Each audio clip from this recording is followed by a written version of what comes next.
All right, with the artist himself, Dieglo. Yes, sir. Appreciate you Yes, sir. coming back. No, thank you. Thank you guys for having me. I mean, when we spoke the other day, you said something that stood out. You mentioned you started doodling on your work, Yeah.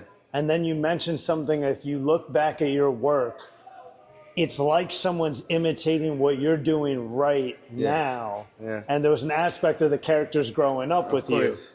And now I see a bunch of characters, I guess, just share with Yeah. us. Like, I mean, it sounds crazy that they grew up with you, but the way you said it, I'm like, nah, he really means that. Of Like, they course. really Of grew up with course. him.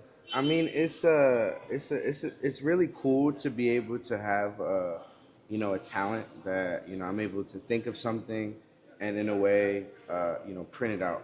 But at the same time, like if we're getting deep, these are my characters. These are my emotions. These are how I feel internally. So it's I mean it's just crazy, bro. Because like I mentioned to you the other day, these characters are me, and the fact that I was drawing something very similar to this, back when I was 7, 8 years old, and now I'm 28 years old, 20 years later, it literally looks like there's a little boy mimicking what I'm drawing today. So I mean it's weird, man. It's weird, like little me is a time traveler, and fucking went to the future and saw what I'm drawing today and said, you know what, I'm gonna try to copy this guy. So it's like a part of me just always, I guess, wanted to kind of get this out, subconsciously too. So the fact that you could look at some old drawings of mine, and then you could put it next to what I'm drawing today and be like, oh shit, like who's this little kid trying to draw what Diego's doing?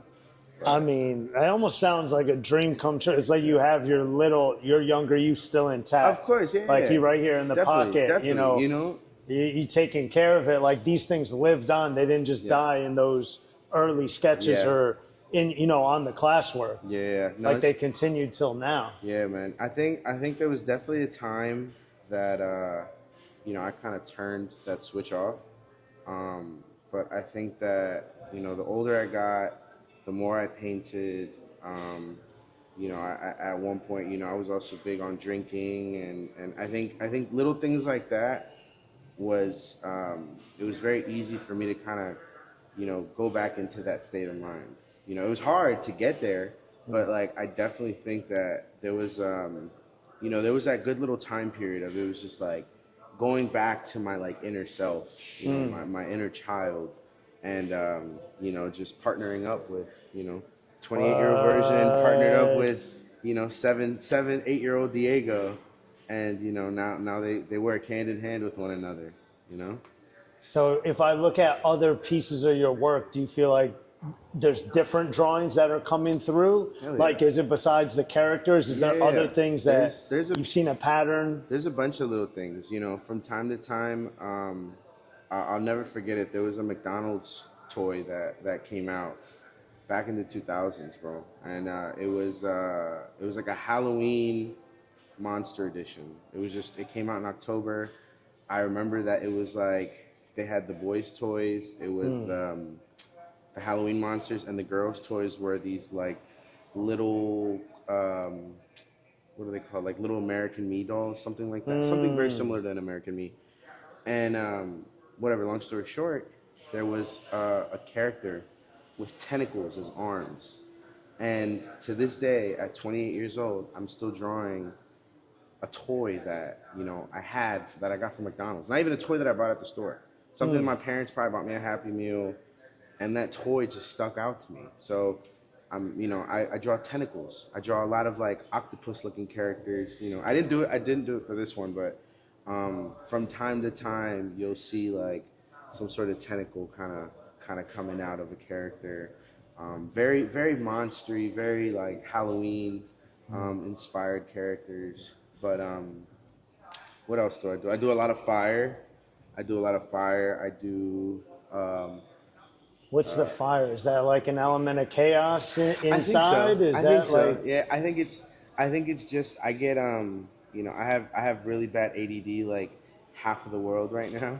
But I think that I get very like antsy, very stressed on like what it is that I have to do. So, you know, it feels like crackling wood, you know, just kind of like panicky, you know. So I think that's a good reason why I'm always doing like fire in some of my paintings. And then what else? The biggest thing though for all my paintings that every single one of my pieces is gonna have is the big gums, little teeth. Growing up, I was very insecure about my smile, so I had, you know, I still have, you know, little teeth, big gums, and it was one of those things that I used to be so insecure about. I used to hate it.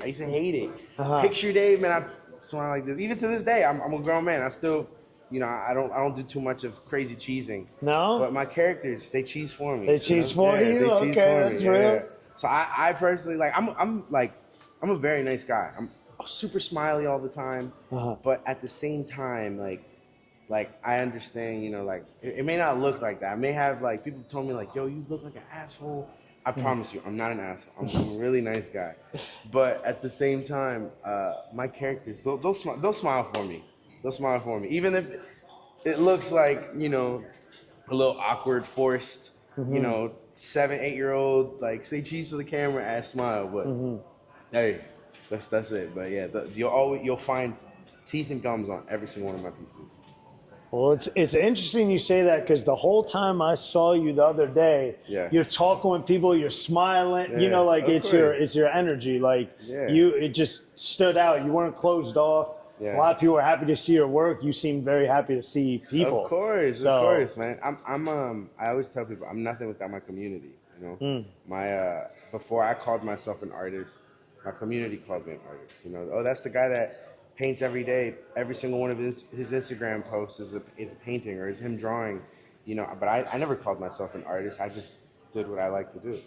But you know, so my community is what built me. You know, and it's just like now that I'm moving around to different states, different countries, like that's not my personal community, but it's the same thing. It's new faces, but it's still under that whole community buildup, you know. So it's one of those things that I'm always really grateful. Like there was hundreds of people here the other day. I could probably only say I personally brought maybe like 20 or 30 people out of my you know my community, but getting to meet friends of friends, you're already a part of my community because of that, because you're my friend's friend. I don't care if we've never met. I don't care if we know each other by face. I don't care if we don't even know each other. I don't care if we've never heard of each other. We're part of the community. We're artists, we're creatives, we're people that make music, we play instruments, like we do cool shit, bro. We're the new superheroes. We're the new superheroes. So, you know, that's I'm under that umbrella, and shit, I'm gonna hold it down for, you know, for all my other creatives. Well, it sounds like you're not only protecting your inner child, bro. It sounds like you're gonna end up doing that for someone else because they're gonna watch you. So. They're gonna hear that, and that's not an easy thing to be able to like really take care of your inner self, especially when it comes to creativity. Yeah, man. From my perspective, someone's gonna see this, start to get to know you, and be like, "Damn, your journey sounds similar to mine," and they find some connection piece. Of course, man. And that's the thing, because at the end of the day, bro, like, you know, time passes. You know, we're leaving our legacy. So it's not just about leaving the cool stuff that we do. You know, it's like leaving an impact. You have to leave some sort of heart with everybody else, some sort of soul with everybody else. You know, I definitely grew up watching, you know, people that I admired, and you know, I listen to the words that they say, and you know, if it's positive and it's loving, you know, that you know, I felt like they were talking to me. So it's just like, you know, it made me feel comfortable and confident in my skin. So, you know, that's my job as a creative, you know, especially being a part of the community. I gotta push down onto, you know, the people growing up. The 7-year-olds are gonna be 28-year-olds in you know, fucking 20 years from now. So, you know, and then I'm gonna be what? 20 years from now, I'm gonna be 48. You know, I hope I'm still popping. I'm still doing my thing, you know, selling my artwork, doing cool murals. You know, my knees was hurting yesterday going up and down that ladder. But at the same time, like, you know, there's gonna be another creative. You know, if you guys are still here in 20 years, there's gonna be another creative painting here. You know, so you know, it's about leaving that feeling in their stomach. You know, it's about leaving that. I love that. Thank It you. sounds like you'd even be able to be a mentor to someone that can actually help you help them, they help you. Of course. You know, especially when it comes to the bigger projects, you know. No, I mean, I definitely, if I wasn't, I always tell people there's two other things that I could be. If I wasn't a painter or an artist, I'd be a chef. I love to cook. I love to cook, yeah. But if I wasn't either of those, I would love to be a teacher. You know, I think that some of the most important people that I grew up around were, you know, mentors. They were teachers. They were people that, you know, had they had some sort of sense of direction that, you know, obviously at a young age, nobody has a sense of direction, but they were willing to, you know, kind of put their foot on the line to, you know, help me learn the world a little better.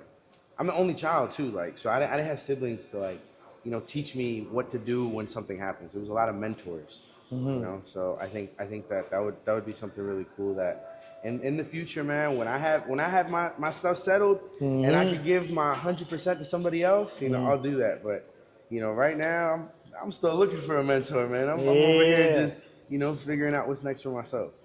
I love that. Well, I'm happy you came and fucked with us. Of course. You know, because I feel like this is the start of a much bigger journey. Absolutely. You see what we're working on.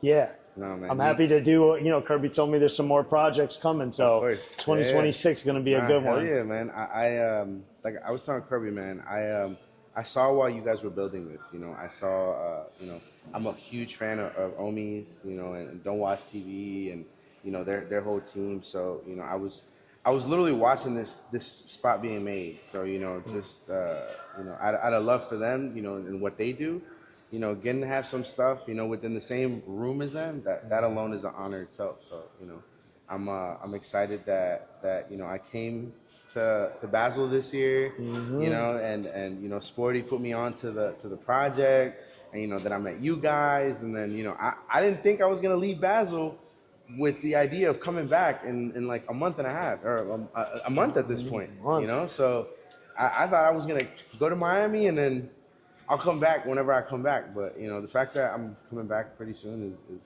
very exciting. Shit. Happy to have you here, bro. Of course. Thank you. guys. Thank you. Thank you. Hell yeah, man.